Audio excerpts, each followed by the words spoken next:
Bienvenidos a Trascendencia en Acción. Soy la doctora Xochitl Yadira. En este podcast exploraremos el proceso activo de ir más allá de nuestras limitaciones personales, sociales y profesionales para alcanzar un nivel superior de comprensión y existencia. Únete a nosotros mientras discutimos estrategias y compartimos historias inspiradoras que muestran cómo la trascendencia se manifiesta en acciones concretas, llevando a un cambio real y significativo. Descubre cómo puedes trascender tus límites y vivir una vida llena de propósito y realización. Las opiniones expresadas por los invitados en este podcast son propias y no representan necesariamente la opinión de la doctora Xochitl Yadira ni de Trascendencia en Acción. Welcome to Trascendencia en Acción. I'm Dr. Xochitl Yadira. In this podcast, we explore the active process of going beyond our personal, social, and professional limitations to reach a higher level of understanding and existence. Join us as we discuss strategies and share inspiring stories that demonstrate how transcendence manifests in concrete actions, leading to real and significant changes. Discover how you can transcend your limits and live a life full of purpose and fulfillment. The opinions expressed by the guests on this podcast are their own and do not necessarily represent the views of Dr. Xochitl Yadira or Trascendencia en Acción.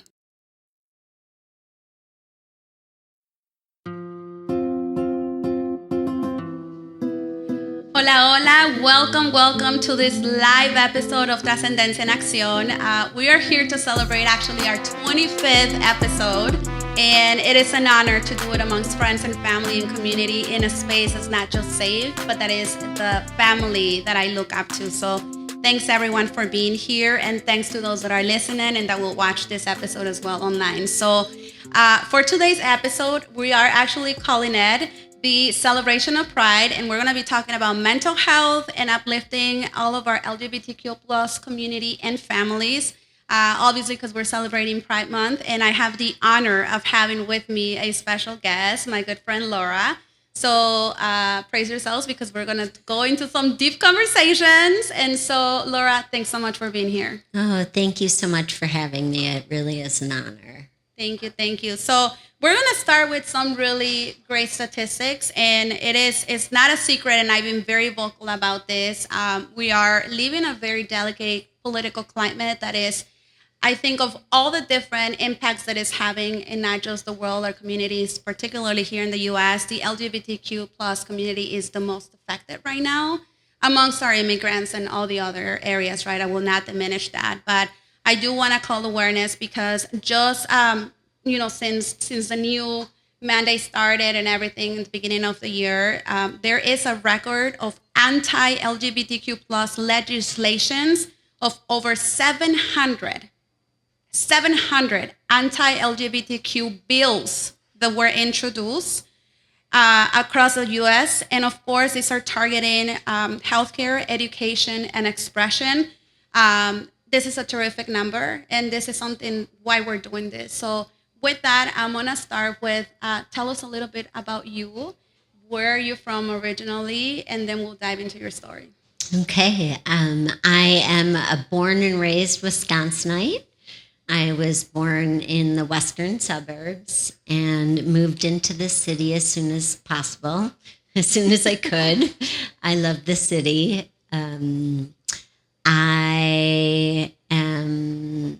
I have a 16-year-old at home and a husband who's from Mexico. So I'm very, yes, we have some connections there. So I'm very excited for his family to be able to hear this as well.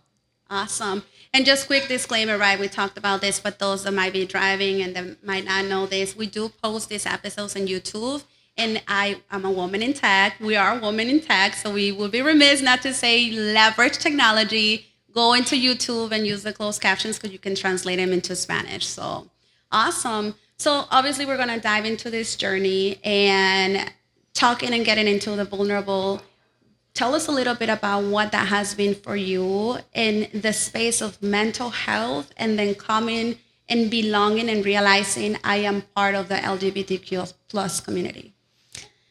So my story started a long time ago. As a child, I was am a survivor of childhood sexual abuse. And I share that because, one, it affects my mental health still to this day. And two, it brought me a lot of shame around the idea. I'm a very proud bisexual now. But at the time, I felt a lot of shame. And I was very confused about whether or not I really was a bisexual, or was it just a result of the abuse I had suffered. I didn't know. And I spent years, decades in the closet, not talking about it. When I would date women when I was in college and beyond, I always introduced them as my friends. And not only did that diminish us as a relationship, it diminished them as a person. And I have sadness for that. I didn't know any other way at the time. I was still closeted, and I was so afraid of coming out, afraid of what people would think at that time. You know, I'm old enough to remember when Ellen came out. And at that time, bisexual, you didn't hear about it. So it was that is my phone. So hey, dig we're away live. In my purse. We're live. I apologize for that, everybody. See, I'm human. Hey. That's for my 16-year-old. Anyhow, I was very afraid of coming out. And what happened for me was nothing short of a miracle. I started working for a very large organization and got the opportunity to go to something called Out and Equal, which is an international LGBTQ event that's held over the course of almost a week, and it was amazing. One of the main speakers was Lance Bass.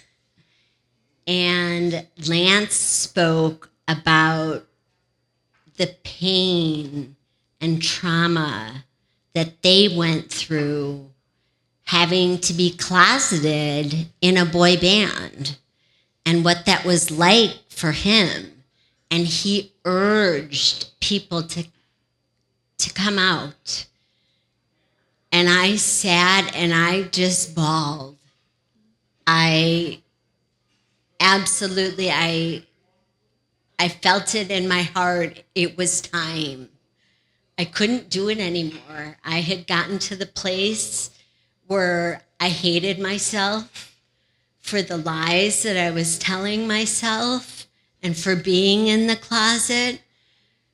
And everybody at the table, one of whom it was this friend that pulled us together, just loved me and let me know that it was going to be okay if I came out.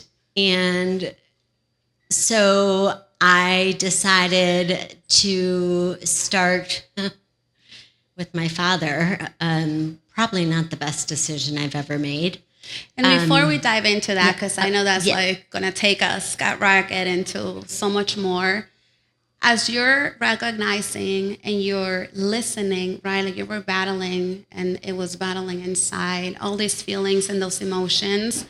What was it for you emotionally in the moment? What was that trigger that said, this is it? I have to acknowledge it. I have to lean in and I have to go all in. What was that moment?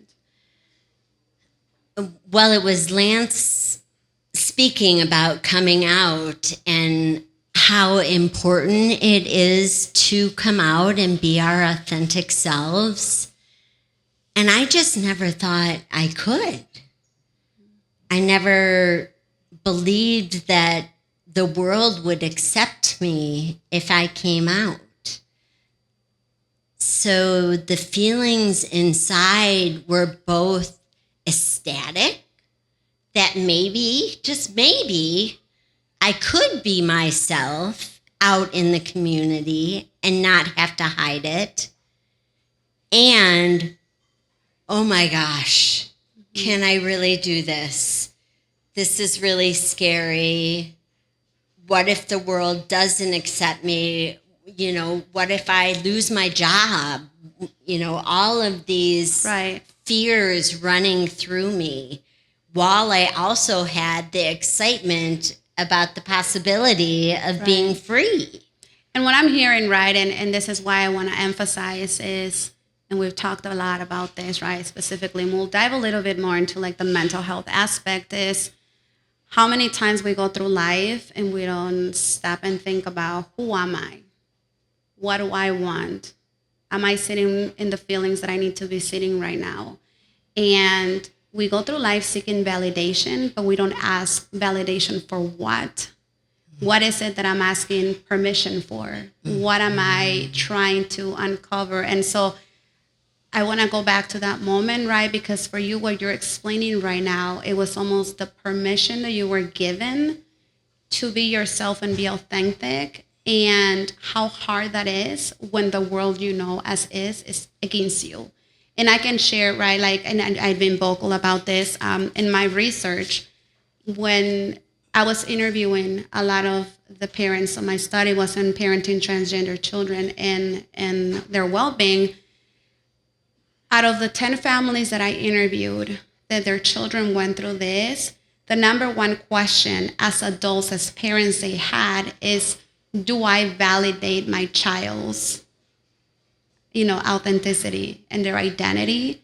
Do I force it not to and push back? And I know we'll go into the story of your dad, right? You as an adult, you as a conscious person saying, I'm not asking permission no more. Mm-hmm. I'm past that point because I gave myself permission.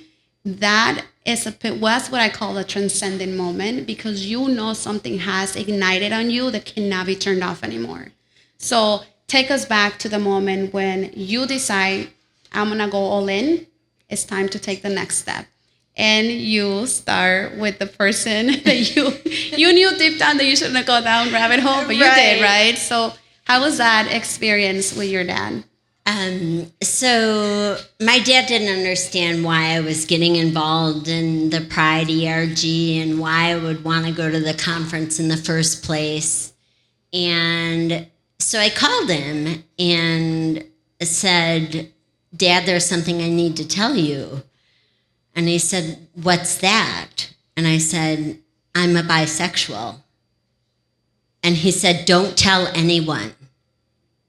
And I said, Dad, I am dying on the inside. And he said, please don't tell anybody. You're going to get fired. You're going to lose your job if you tell somebody this and you open up about this.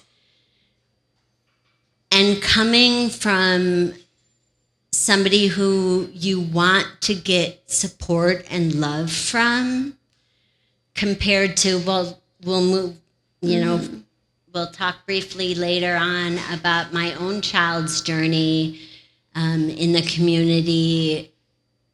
It was heartbreaking. And I went back down to the table and spoke with the executive sponsor of the Pride ERG. And I was bawling, and I said what my dad had said to me. And he said, some people are going to be like that. And some people are going to react the way your dad did. But more of us are going to love you. And I didn't know what to say. Right. And, it's interesting because in my findings, again, and this applies to, as you're saying, anyone in the community. I mean, it's just hard no matter what. One of the biggest rates of rejection happens in the immediate family, which is the saddest thing, right? Because I wrestle with it. And I always say this example as mothers. When you're pregnant, you love that child no matter what, since the minute they're living and breathing inside your body. And I remember with my oldest, who I'm so proud because my children are present here tonight. I always tell the story. When I was pregnant with her, she was always like a little rebel, like her mama. And I remember they did a couple ultrasounds, and she would not let them see. So we didn't know what we were having, and we loved her no matter what, right? And so the number one statistic, even amongst my own research with the younger generations now, which is what we'll dive into, we know that the rejection happens with immediate families, particularly amongst parents and siblings, and then in school settings, because that is the spaces. And actually, the Trevor Project talks a lot about this, that those are the spaces that someone should feel the most safe and yet is the most dangerous when it comes to mental health, because that's where you spend most of the time. So I understand, because you were looking again. I validated myself. I gave permission myself. Now I need my dad to validate me and give it permission. So as you had those conversations and you were processing and you were hurting because he was not supporting and understanding, what happened from there? Believe it or not, it took a couple of years, but my dad started going to LGBT fundraisers. And the first time he told me that he was going to, I can't remember which one it was, my jaw dropped. I was just shocked that they had gotten to that place. Yeah.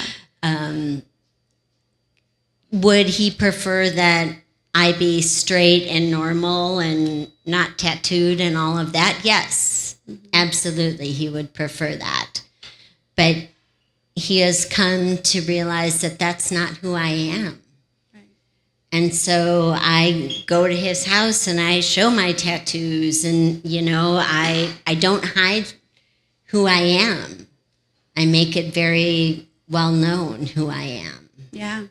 And I always have a saying, you teach people how to treat you, right? So when we go through life and we allow the disrespect or the not accepting who you are, we're allowing them to disrespect you. So I'm glad that he turned the corner a little bit and then started leaning in and realizing, like, this isn't a phase, so to speak, right? Like, this is my child, right? And it takes a while. Mm-hmm. I'll admit it, because even through my own journey, I mean, like I said, I will love my children no matter what. But you wrestle with so much because I don't know your dad's history, but like on my case, like I was raised Catholic my whole life.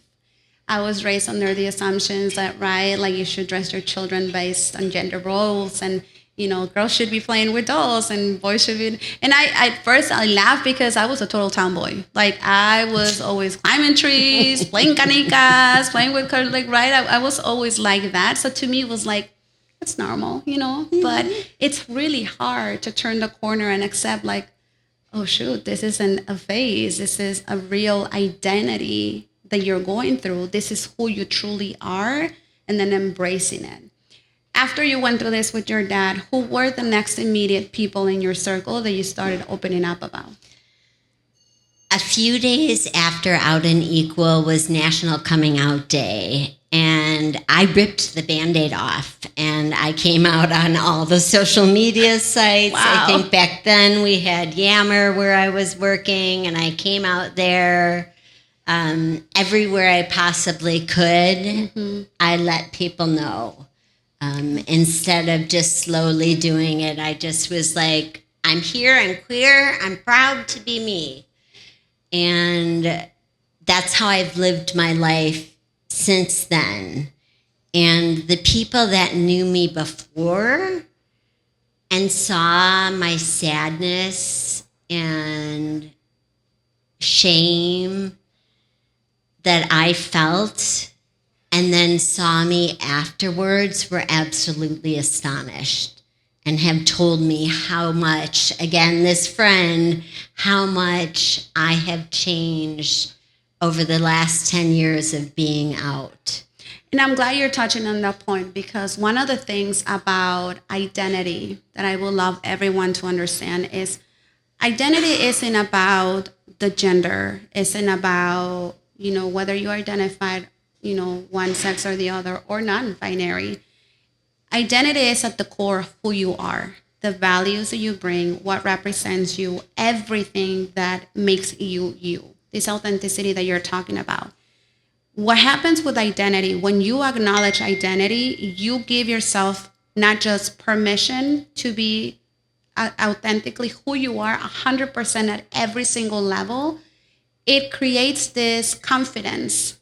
It creates this unstoppable energy. And we talk about this, about like empowerment and uplifting. That's what happens. Mm-hmm. When you go through the world knowing and like, I call it like sitting on who you are, your roots, and like you're grounded, nothing shakes you up after that. And you start living a life fulfilled and knowing that I'm going to be unstoppable from this point forward, right? And I know it's hard, and we'll get into that, the knowing that even people will still reject you no matter what. People will talk no matter what. And knowing that none of that is going to affect me because now I know who I am, that had to be for you a pivotal moment in just your transformation. Let's talk a little bit about in this process, right? You're coming to acknowledge you're sitting on your new identity and I'm going full in. How was processing and sitting on that confidentiality propelling you into now I'm unstoppable? Let's put it that way. I'm unstoppable. But then the world coming at you at every direction. Because we're talking about, and I'm not going to go into ages, but we're talking about roughly like 10 years ago, maybe, mm-hmm. right? Which, you think about it, we've made a lot of progress, but we really weren't that out yet, right? Right. So how was that for you in processing and then almost like putting a guard up and saying, come on, world, bring it on. You ain't going to take me down. How was that for you? Well, from a work perspective, I showed so much confidence that I started to actually move up in my career, which was a wonderful thing to have happen instead of being afraid of who I was. From a regular life perspective, I started being more assertive. I started saying, no, you can't treat me this way. And not everybody liked it. Right. Not everybody well, nobody likes when you start rebelling and like say no, right? Like no matter what the situation. But think about that for a minute, right? Like that is what I call empowerment. That's what I call the moment of knowing that people will come at you, situations, circumstances. And I'm going to read a statistic as you're diving in that. And this won't be a surprise, but it's about community and resilience and visibility, that despite tensions and events that have gone on pride around the world, the messages of caring and unity say that over 57% of people that acknowledge and are carried through this power and confidence become on the other side a lot more confident and resilient. Mm-hmm. And their visibility becomes more, like you just said it, I'm no longer invisible. I don't have to hide anymore. So this statistic, when you think about it and put it into perspective, this like covers everything. Like you said, your corporate, whatever you're doing in your career, whatever you're doing at a personal life, it just magnifies who you need to be and it guides you more into your purpose.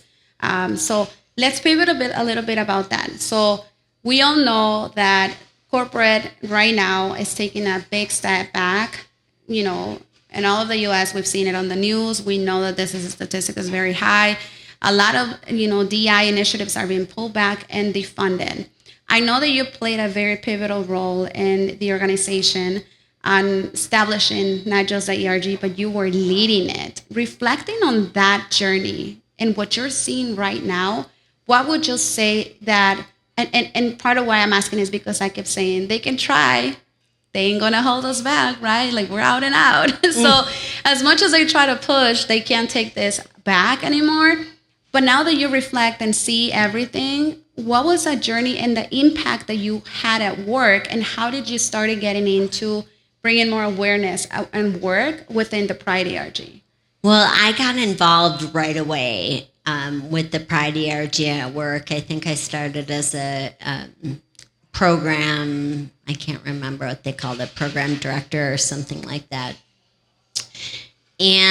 And more and more people started associating me with pride, which I loved, because then I was an example. And it's also scary to be an example, because that meant, you know, I had a bit of a limelight on me. And, you know, as we just found out, I'm human. You know, I forgot to turn my ringer off. Like that's a big oops. We're human. But, you know, so I slowly started working my way up and volunteering year after year after year, coming up with ideas, coming up, for me, what was really important, especially when I was chair, was intersectionality, because the Pride ERG where I was prominently Caucasian. Right. And it was really important to break down those boundaries and to help, you know, work with the Hispanic ERG, work with the African American ERG, work with the Asian ERG, to help folks see that we as folks in the LGBTQ plus community come in all races, all sizes, all, you know, a lot of, we can be non-binary, as we mentioned. So it helped me to really want to drive forward the ideas that I thought were important, which were intersectionality within the ERG. Yeah. Because you didn't see that. And it's important to connect that. So intersectionality, and I can never say it because it's like a twisting for me. It's always about also, to your point, not just making the connection that this isn't unique to a one specific race and that this isn't specific to a gender, right? Because I think I saw, and I don't have it handy, a statistic at one point that said that the most prominent that would be visual that people would know about was gay people. As a matter of fact, the most people that would have you know, some sort of identity crisis, if you will, and they call it now gender dysphoria, are actually women. And so it's interesting to see that pivot. But to your point, I think part of that is just the culture and the society and the expectations of, I mean, there's this huge case of like, what is it, like the guy from the Kardashians? I can never think of his name. Oh, yeah, Jenner. Yeah, the dad who's a mom now. And yeah, I don't follow. I know. I just saw myself. I used to be a fan of the Kardashians. But anyways, so bringing that out, there's another statistic that says that, and this is, again, outdated data because they haven't really updated this, but as of, in terms of political representation on this topic, again, right? And I think we'll see the numbers decrease even now with everything happening. But as of 2023, there were about 1,175 openly LGBTQ plus elected officials in the U.S. There was an increase that happened drastically of, you know, it went from 698 in 2018, right? So when you think about that, even like in government official roles, right? And again, this is the people that are in public records that come out that you're known. How many are still there that live a normal life, because that was normal nowadays, and never come out, right? So that's a big statistic. So as you were going through this transition, tell us a little bit about pivoting. How did that then morph into your personal relationship with your partner? So, you know, after I came out, I was dating a woman for a while. And then I happened to go to Mexico for a vacation. And I met a man. You know, I was completely open to love whatever that looked like. And I didn't know what that looked like because I'm bisexual. So I didn't know what love was going to look like for me. But I happened to meet a man, and on our very first date, I will never forget, we were sitting on the beach, and I said, I just want you to know I'm bisexual. And he was kind of like... I have to ask this, because this is going to be funny and many people will relate. So Mexico. How do we explain Mexico? Mexico, in terms of this culture, is very machista, right? And we'll go into the story a little bit because I get this question all the time. What was his reaction? Did he even know what bisexual mean? No. Okay, that's what I thought. No, I had to explain it. Okay. And he kind of thought about it and looked at me a little funny, and then was like, okay, as time has passed, there's times he gets uncomfortable because I'll be like, wow, is she beautiful? And he doesn't necessarily like hearing me say those things. Right. If I said, wow, is he handsome? He'd understand that.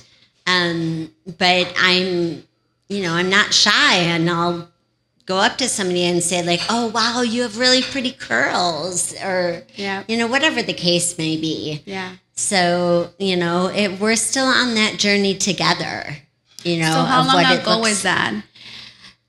We met 7 years ago, and we just had our 5th wedding anniversary last weekend. Oh, congratulations. Actually. Thank you. And I'm just reminiscing, right? Because as you're saying, we're just getting through that and we're learning. What has been some of those experiences that you're like, oh, honey, come over here. Let me break it down for you. Yeah. What have been some of those experiences? Just because I'm bisexual does not mean that I want to sleep with every woman that I see. Just because I'm bisexual doesn't mean that I'm attracted to every woman that I see. Just because I'm talking about visiting a friend in DC who happens to be bisexual also.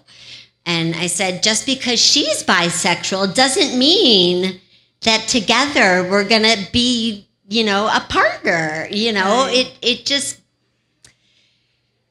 It's been a learning curve completely for him to, hear these comments and understand what it means to be bisexual. Right. Bisexual means I don't know what love is going to look like. Right. For me, I could have just as well walked down that 5th Avenue in Playa del Carmen and saw a woman and went, wow, she's beautiful, and done the same exact thing I did to him.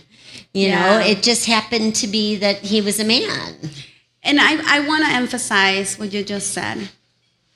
I'm focused on what love looks like, not what the person looks like. Exactly. And I think this is the part that I want to demystify, because, and I include myself, I was completely ignorant, right? And I want to say it, like when I started diving into this journey and leaning in, what went through my head many times was like, man, just pick one. What the hell, you have to be like one or the other, right? Like realistically, because that's how we are ingrained and that's how we're programmed. Like it has to be one or the other. And says who? That is a huge stigma in the bi community. There's something called bi erasure. There's a lot of lesbians who have said, you just haven't met the right woman. Or I just haven't met the right man. And that's something I've fought very hard about, because I want people to understand that, that love is love. Yeah. Like I said, it just happened to be a man for me. And I love that. I think I'm going to quote that and I'm going to say it over and over. Like, I'm looking for what love looks like. And think about it for a minute. Like, I think as for those that are parents will relate to this, it's like, You know how they say, like, you always have a favorite child. And it's like, no, it's just my love for each of them looks very different, right? Why can't it be the same for your partner? And I think we get sometimes a society very deep into trying to decide and choose on behalf of someone else. And the thing that I always remind myself is like, what do you care who that person sleeps with? Right. Like, what do you care? Right? It's really none of their business. Truly, stop being nosy, gente metiche. Like, that's just me. But along those lines, one of the statistics that really caught my attention when it comes to the LGBTQ plus community and identification trends, 9.3% of the U.S. adults identified as part of the LGBTQ plus community as of 2025. Nearly doubling from 5.6% in 2020. And this obviously integrates I can't keep up with the different terms we were talking about that, so I apologize to my loving community because I cannot keep up with what are the terms because there's so many now. I think the most common ones that we know obviously is bisexual, non-binary, women, men, transgender, but pan, I mean, there's like a lot of them. There are. And in terms of bisexual individuals, it constitutes to the largest subgroup, as we were just talking, making up 56% of the LGBTQ plus adults. And generationally, Generation C, not to a surprise, leads with 23.1 identifying as part of the LGBTQ plus, followed by 14% of millennials. And I'm going to sit on this one for a minute because one of the things that I've read a lot, especially lately, is about that something happened with technology that gave permission to these new generations to be more open about it and created confusion, supposedly, in terms of saying, well, I don't know what I want to be, so I'm just going to like pick one and then, right, like dive in. Like, this isn't about that. I think what it was, and this is Doctora Xochitl's opinion, right, and based on my research, it's truly what you started with the conversation. It was allowing the permission of questioning. My parents gave me a sex at birth. Why should I follow that, right? So with that in mind, let's pivot a little bit into how has that been for you from a mental health perspective.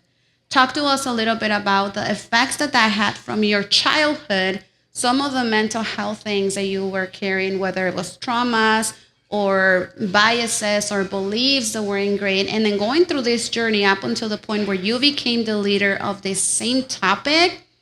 How was all that mental health process for you? I started therapy at 16. I had told my mom about one of the abusers, and she told me I was lying. Because it happened to be, somebody close in our family. And I was hospitalized 3 times my senior year in high school for mental health, for short-term, disability. I went on to continue to be in therapy to this day. I am just getting ready because I'm still, that person is still in my life and has never admitted what they have done and the trauma that they caused. They actually have denied it. Not denied that they did it, denied that they caused me trauma. And I am just getting ready to start, I can't do that math, 45 years later, trauma therapy to try and once and for all put that to bed because it has very much affected my mental health. It still, unfortunately, affects my mental health today. Because, I was never affirmed that it was the truth, and I confronted her about it. And she said, well, somebody must have hurt me. And that was her response. And I actually mentioned the other day that I was going to be starting trauma therapy. And she goes, I hope that's not because of me. And it just hurts. Yeah. Does it hurt more because you never got that forgiveness that you deserve? Or does it hurt more because it's someone so close to you and somehow it's still hurting you and inflicting pain? Or is it all of it? I think it's all of that. You know, I never got the affirmation that, you know, they never admitted that what they did was wrong. Right. You know, it was somebody taking advantage of somebody much younger than them, who I was supposed to look up to. And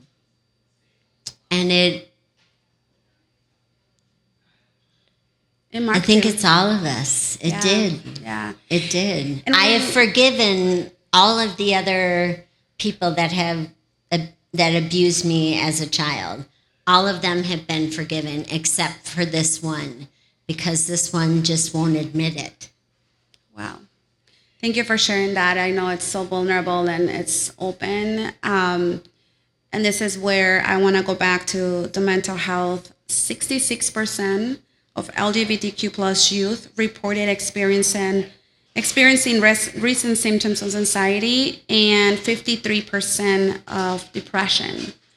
And I want to highlight this, and I'm going to do a quick shout out to my madrina Mariel, who's in the house, and she represents and is on the board for the suicide prevention. And we were just discussing this the other day because since all of this anti-LGBTQ plus stuff started happening, there has been, listen to this, an increase of 400% of suicide rates amongst this community for several traumas that they've carried over life that led them to a point of like, my family rejected me, people caused me pain, people abused me, and now this is happening and they take their lives.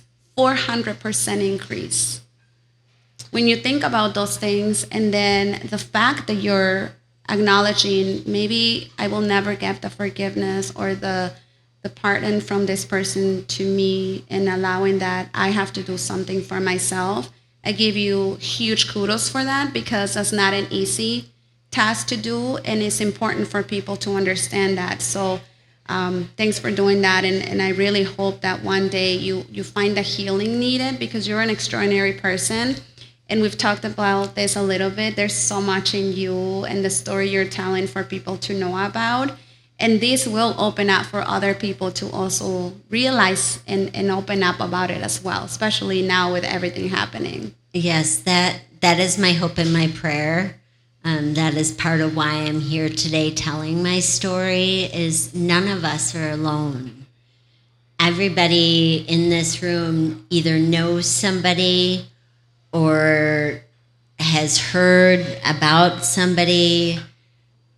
You know, there's a T-shirt, I think, that says something effect of, be careful who you hate. It may be someone you love. Yes. And that is the truth. You know, maybe they just haven't come to their own yet. They haven't realized who they are yet. Right. You know? Yeah. Talking about that, right? You share with us that this is a 10-year, almost old journey, and your child is 16. How was that, going through that, right? Your child is 6 years old, and you're opening up to this. How was that while dealing and being a parent? How was that wrestling with all the convictions and acknowledging this is who I am? Tell us a little bit about that process. Well, I love with my whole heart when I love, and Jay's an only child, so I don't have to pick favorite. He is always my favorite. But I slowly started incorporating more rainbow here, and somebody just came into my house and they were like, oh, I love how queer it is. I was like, thank you. But I slowly started, and probably by the time that he was 10 years old, he knew that I was a bisexual. Mm-hmm. And when they were 13, they came out to me as a bisexual. Wow. Because they had talked about the school that he goes to, that they go to, is very open-minded and very progressive. And so here in Milwaukee? In Shorewood. In Shorewood, okay. Yep.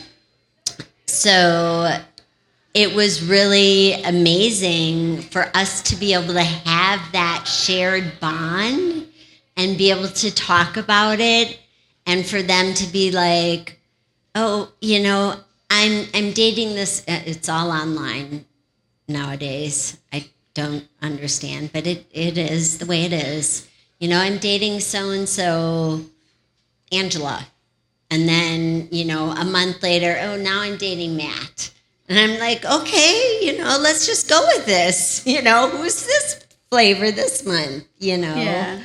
And it's been wonderful to be able to just love Jay for exactly who Jay is.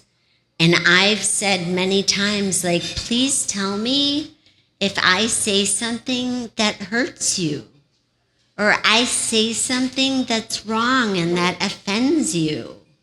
Because I'm still on this journey myself, and I need to know when I do that so that I can do better for you. Yeah, and that's so important, and I'm gonna go a little deeper on that aspect. Knowing the journey that you went through, your own personal lived experience, and now your child going through this. Obviously, I'm assuming for you it was more of like, not gonna say to make mistakes. I'm gonna lean in and I'm gonna let them be who they need to be, right? If you could talk to that younger version of you at that age, what would you love the community and the people to have done for you to support your journey?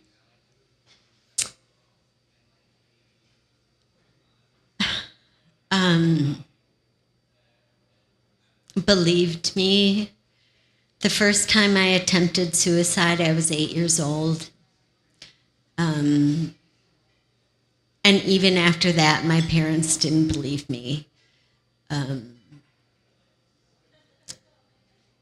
But I'd really love to go back to that little girl and say, you are perfect just the way you are. Sorry. You're good. Now we need those tissues. And it's hard because I've shared this openly, like even just therapy in general, right? Like I think everyone that has experienced trauma should at one point in their life go back and really talk to that younger version of themselves. It is the hardest thing. I've done it for my own healing. One day I will open up about my own personal story. I endure so much trauma. I endure abuse as well. I endure so much, but I'm not there yet to be courageous like you are, to say my story fully, right? Like my children don't even know some of those things. My own husband doesn't even know some of those things. Nobody knows those things. They're mine. They're guarded. When I had to go through that exercise, only my therapist and I know this, we sat on it. I lost it. Because confronting that version of yourself that didn't know better, and as an adult to sit there and say, I got you, you're not alone now, it is the hardest process. And when you see that reflection on your children, that just cuts deep. That's a different dimension, that you have this innate right to protect that little person, right? And so I admire your braveness from doing that. And the reason why I'm asking you is because I want our audience to understand that your story, it's very much still happening. As a community, we need to lean in. We need to support. I'm not asking you to accept. Don't accept if you don't want, but I will demand that you respect. And this is where I get vulnerable, because these are people going through a whole journey that sometimes even our own community don't understand. They're wrestling, just like you share, suicide thoughts. They're wrestling not being accepted in love. They're fighting in schools to fit in. And then you're going to dare come and judge them? Like, right? Right. So what would you tell people now that you have gone through this journey that you wish our society will still do and lean in and support? Like, what are some of those words that you could say and basically let them know this is what you could do to support the community nowadays? Well, definitely, I think being vulnerable enough to say, I don't know it all. Please help me help you so that I can be the best friend, parent, aunt, you name it, coworker that I can be for you. Because just like you say, you don't know it. I don't know all the letters. It's a lot. So I think that would be one thing I would definitely encourage people to share with their friends is, let me know what I can say or what I can do, or if something I've said offends you or hurts you, or if I misgender you, please tell me. I'm human and we all make mistakes. But the important thing is to correct that mistake. Especially as people, are the loving trans community that is, I don't even want to talk how terribly they're being attacked right now. But, as they're going through transitions, there's a lot that, we don't know. And we need their help to best love them the way that they want to be loved. And I'm glad you touched on that because of all the different aspects of the LGBTQ plus community, and we already talked, there's a lot. The transgender community is definitely the most affected. And I'll share some experiences from my research and my own very lived experience. Out of respect for my children, I will not talk a lot about my own experience, but I will talk on behalf as a parent and as the people that share their private lives with me.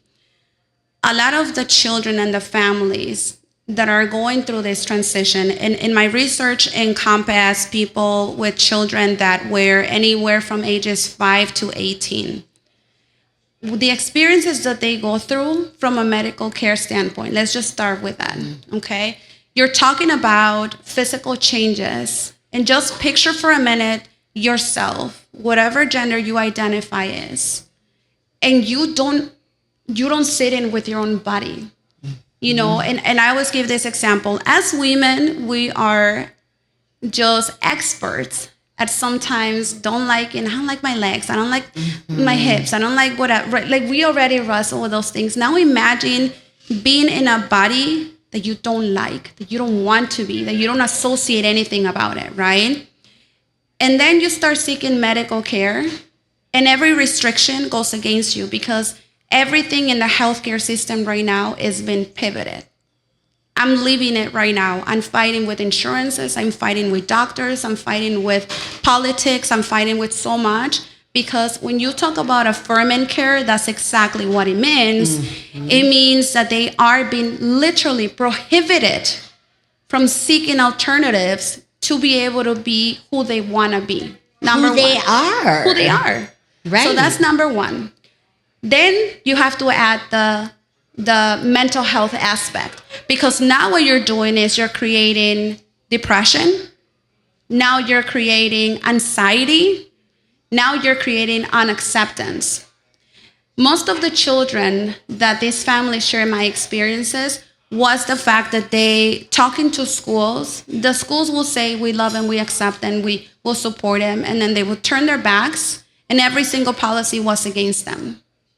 How do you tell your child that is transgender and whether identifies as a boy or as a girl to use either bathroom or the other?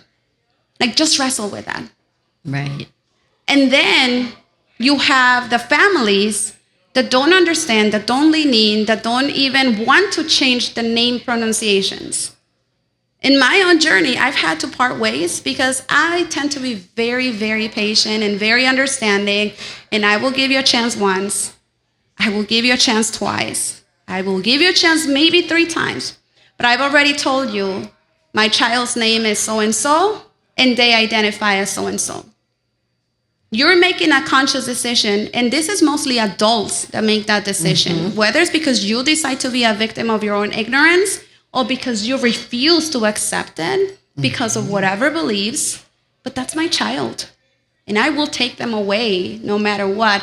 And most of these families, they told me I had to get divorced because their own parent didn't want them, and they refused to accept them. Many of these people were grandparents who will tell these children to their face, "You're an abomination, get out of here." Parents that had to wrestle with schools being rejected and saying, "We don't tolerate them in our classroom, they can't be here."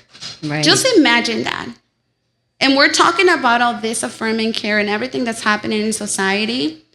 Based on your experience and what you're going through with your own child, what would you tell people about this level of respect and understanding that we're living in a different dimension, right? Like this is a lived experience that took you to the verge of wanting to commit suicide because you were not getting the support that you needed. And not even the support, the respect that you deserve.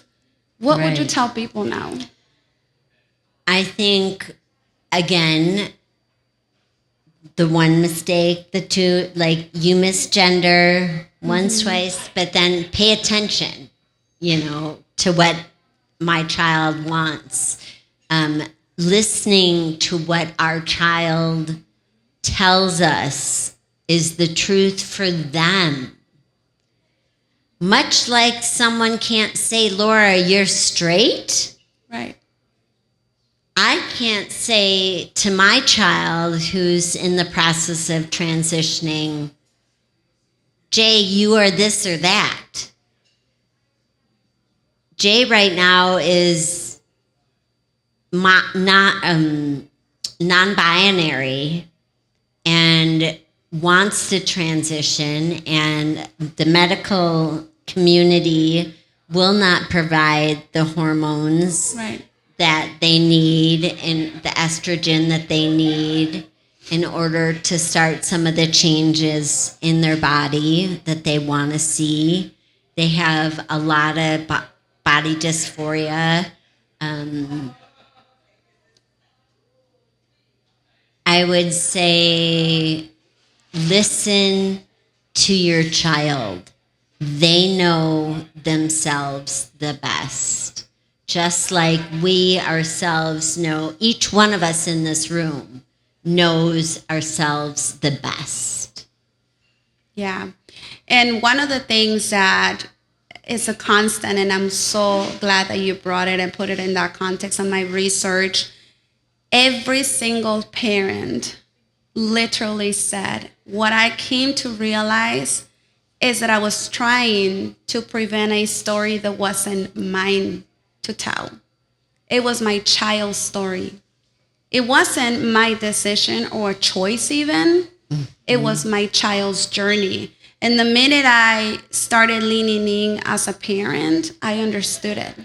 Again, because you try to fight it on every aspect and you try to not listen. And let's be honest, part of the reason we're touching on this is because as parents, as adults, we're the ones guiding the process for these children. We're the ones telling them, and I remember clearly, put on the dress because we're going to church.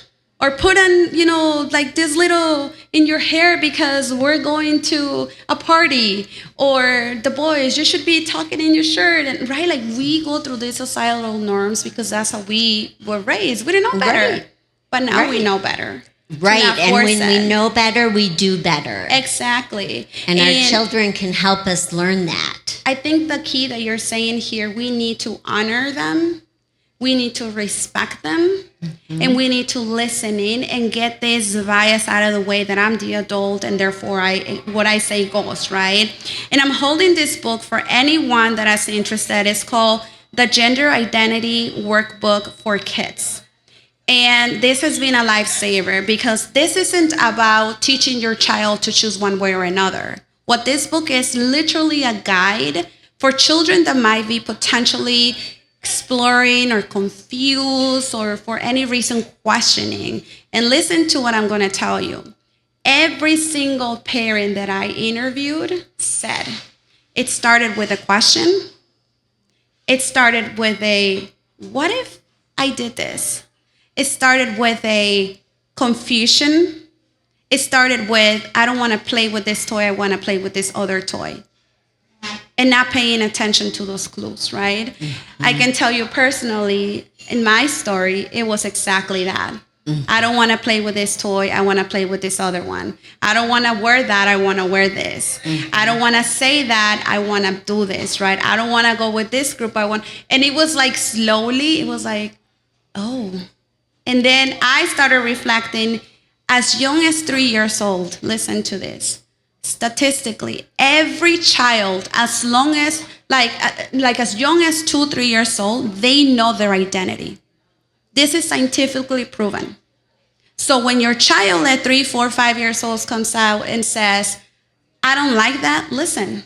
Listen to them. And that's what this book is about. Like, it teaches the children to not have to choose one or the other and to challenge the adults to say, this is my journey. This is my life, not yours. So going from there, and we're coming to an end here in a little bit, what would you say now, going through this experience, has been the most transformational for you that you can now pour back and part of the purpose that you want to share, not only your story, but the reason you leaned into the Pride community and you're being very honest and open about it, and now with your child, what are those things that you want to ensure that we move forward from this point forward for people to know? Love is love. And as you just said, people know themselves better than we know. For Jay, their hair was longer than mine by the time they were 13. Listen to what others tell us about themselves and embrace that in them. Let them know that you are a safe person. The community, the world out there maybe isn't so safe right now. Well, let's be honest. We all know the answer to that. But we can be a safe place for our child or our friend or our coworker so that they know that they are not alone and they are loved and supported.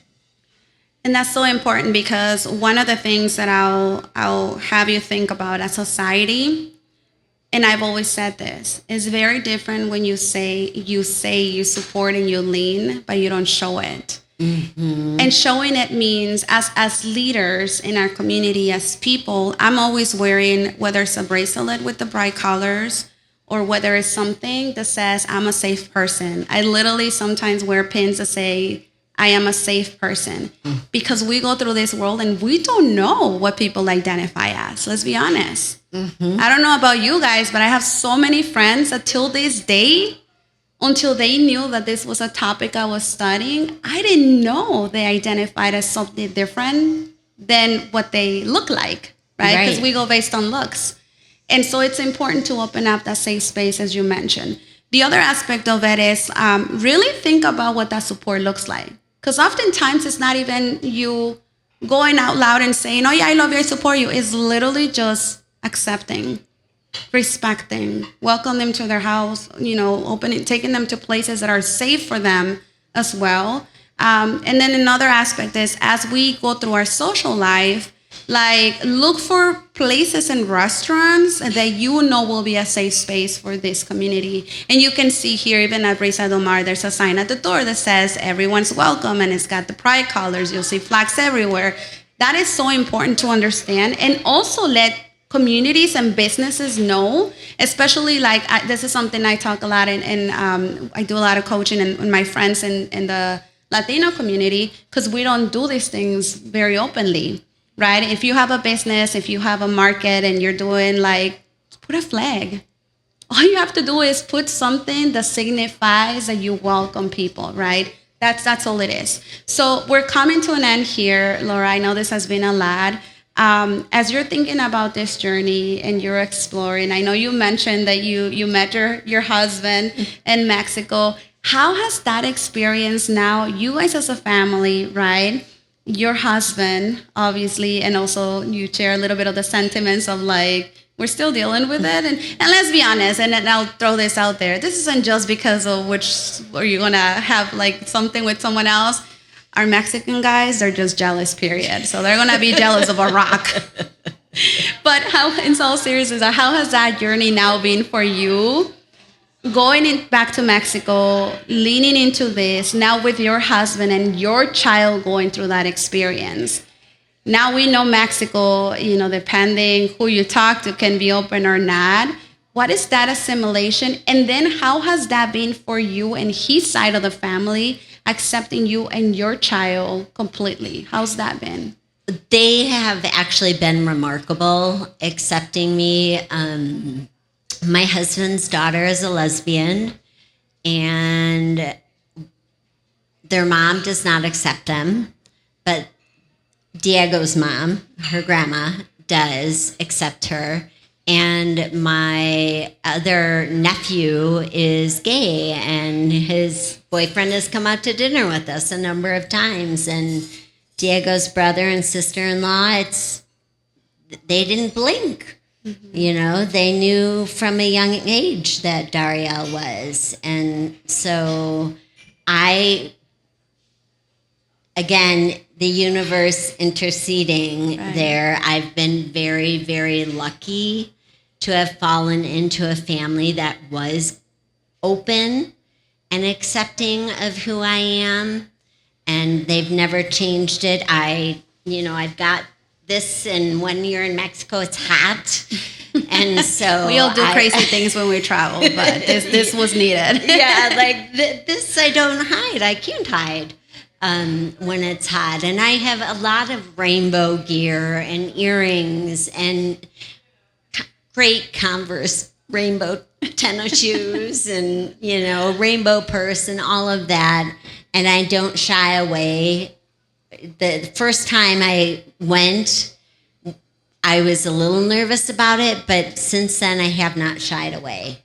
That's good. And you're setting an example as well, and you're role modeling the behavior for anyone that perhaps didn't know how to lean in, right? And I think I joke with my family because I was like, well, this was easy for me because I love colors. So I just embrace it, and like I'm wearing my pride, but I always wear colorful things. So it was kind of like, a good thing. And talking a little bit about, again, glad that you fell in a community. With everything happening now, obviously you're still in a healing journey. What is that moment for you, for Laura, right now, dealing still and coping with these healing moments and this? How do you protect yourself right now with everything happening? Because let's be honest, I try not to go in the news. I try not to read because everything just like it hurts, right? When I see all of this anti-LGBTQ laws, especially the transgender community. And you have to protect yourself. Like, what are some of those tips that you do to not fall back into the dark hole? And again, depression, and making sure that you're looking for the help that you need. Well, my radio is usually turned to NPR, but I change it the second it gets too much and my blood starts boiling, and it's not always about this topic. It can be about others. So I changed the radio station. I do extra self-care for myself, so I take more baths. I do things that make me feel good. I read a lot of books to help me, I have a different transgender book that I'm reading to help me better understand Jay. So there's a lot in the community a lot of resources that I can pull from, and I make sure that I protect my child at all costs. Right. Like, you gotta go,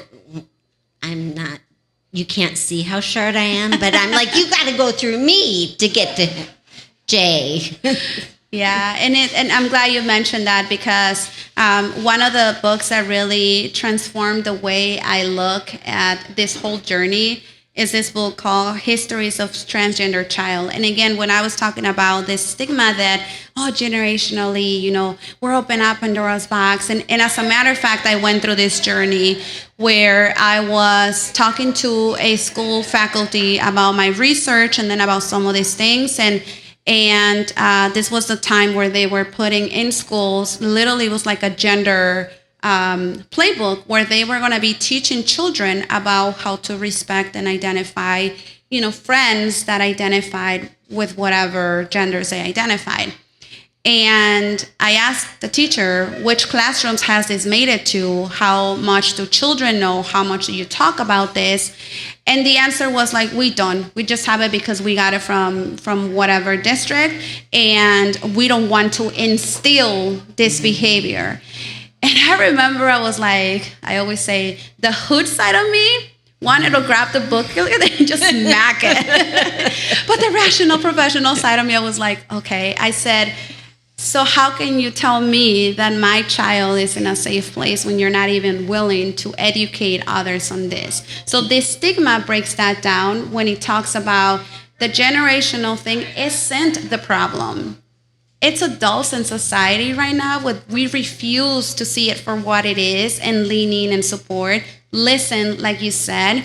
And as society, I think we owe it to our younger children. And this is a call to action to every single adult listening to this. Our children needs us because they're in this transformational season right now where they're confused not about their identity. They're confused about why the freaking world doesn't love them for who they are. Right. They know who they are. Right. They're not confused about who they are. They're confused about why the world won't accept them.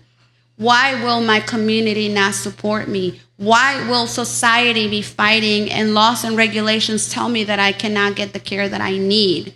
And to your point, we have to, as society, take this responsibility amongst ourselves and exercise our voting rights for those that can. Be vocal, be present, show up, ask the questions, why not? And that's how we're going to change and how we're going to support this transition. Think about it. We're adults. We live our lives however we choose to, but children don't have a choice. Children are the most affected and the most vulnerable in this topic. And no matter what they decide to be, we owe it to them to lean in and support them, to listen and to respect their journey. So we're coming to an end here. So I know we went into a lot of topics, right? Thank you for being vulnerable. What would you like to leave our audience with? Wherever you are, all of us have opportunities for those rainbows that we talk about. If you work at a big corporation, put a rainbow up in your cube. I have lots of rainbows, but I had one that said, all are safe here, and it had the rainbow at the top, and it had colored hands at the bottom. So I felt like I was welcoming to all the communities that are important to me. Show up and do those things. It quickly, where I used to work, a couple rainbow flags got taken down from people's desks. And I was chair at the time, and without even asking permission, which I usually was supposed to do, I ordered 144 rainbow flags. Within 3 days, I had to order another 144 because so many people came to me asking for flags for their desks. So put a flag on your desk. Let people know you're a safe space. Yeah, no, thank you for that message. And again, I think part of this is showing up and being open. We're not asking you to change your beliefs. We're not asking you to change or embrace or even challenge, some of the beliefs that you go through. You are the driver's seat, right? Like you're in the driver's seat. You decide how you live your life, but respect how others choose to live their life. And I love that example because in my desk, I have, it's a heart with a circle that says, I am an ally. And it has something else on it, but I won't say what it is because it's basically, if you're not, get the hell out of here, in a more eloquent way. But I think the other aspect of that is as we're leaning in and supporting and showing up, learn to teach your families, and I'm going through this myself, that it is not okay to assign gender things. And I'll give you an example. I was at a birthday party recently, and we were doing like the egg hunting thing. And we were playing games. And so we came with some games out for the children to keep them entertained. And then immediately, some of my family members went like, the boys on this side and the girls on this side. And then the boys get the blue balloon, and then the girls get the pink balloon. And I looked at them, and they should have known better, right? I looked at them, and I was like, no, we're not doing that. You're going to mix them, and you're going to let them pick whatever they want. And what I think I realized in that moment, sometimes they don't know what they don't know. They just are going based on the way they were raised, right? And I remember one of my family members goes like, I'm so sorry, like almost saying I didn't want to offend you. I was like, I'm not offended. I'm asking you to teach the next generation to not have to pick. Right. Let them pick, because at this point you're picking for them, and therefore here we are once again going through this generational trauma, and then they're gonna grow up and then they're gonna say that to their own kids, right? So as community, as people, we have to let the kids be kids, because you'll be surprised to know that when we did that mix-up, boys and girls weren't even paying attention to the colors. They just wanted the damn balloon. Like, seriously. And when you think about all these things, it's not about the choices we have in front of us. It's the fact that we're choosing for them. So that would be another call to action. Let the kids be kids. Stop putting gender roles. Stop choosing for them. Stop telling them what. Like, I'm at a point right now where my children, be who you want to be. You want to wear black all day long and be an emo-looking person? Go for it.